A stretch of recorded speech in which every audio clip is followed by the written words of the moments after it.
And no disrespect to Cutter Crawford, but Kevin Gausman, he's been, really good. Not only all year for the Blue Jays, but the last few starts as well. Peeves, what do you see there? Well, look, I was a little bit concerned because Toronto is not a great place to typically go pitch. You're going from San Francisco to the American League East, big boy East in Toronto.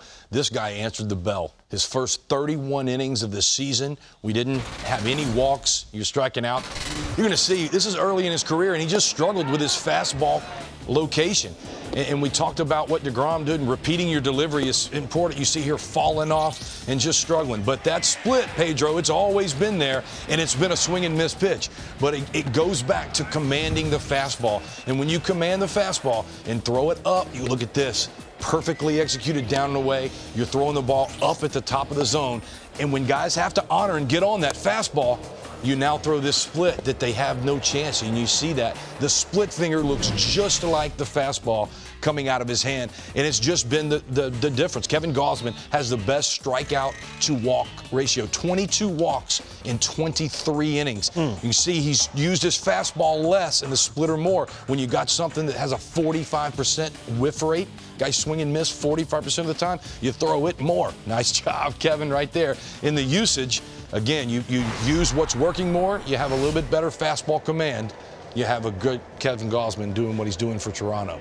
If the Blue Jays, Pedro, are going to go anywhere in the postseason in terms of starting pitching arms, it's going to be on this guy's back? I think that this is the #1 guy when it comes to staff, to manhandling a team. Now, how much of a grid he's going to show at that moment is going to be up to him. But I think this kid was a victim of being brought up a little bit early.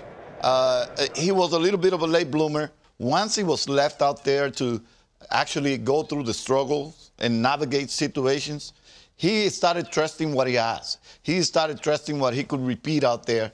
And I think they did a great job at allowing him to mature on his own and go through the mistakes to then learn from them and become the pitcher he is. I think he's been big for Alek Manoah, too, and some of the younger guys on the staff. Talking with the San Francisco Giants last year and knowing what Kevin Gausman was, I think he's also been a great team leader and why you're seeing younger guys have success. Just 7 homers allowed. 7 homers. When you want to be the best in the league, you have to be the best at what you can control. Walks, homers. He's as good as anybody, 22 walks and 7 homers allowed. A lot of success. All right, great look at 2 of the best right-handers in the game by 2 of the former best right-handers in the game.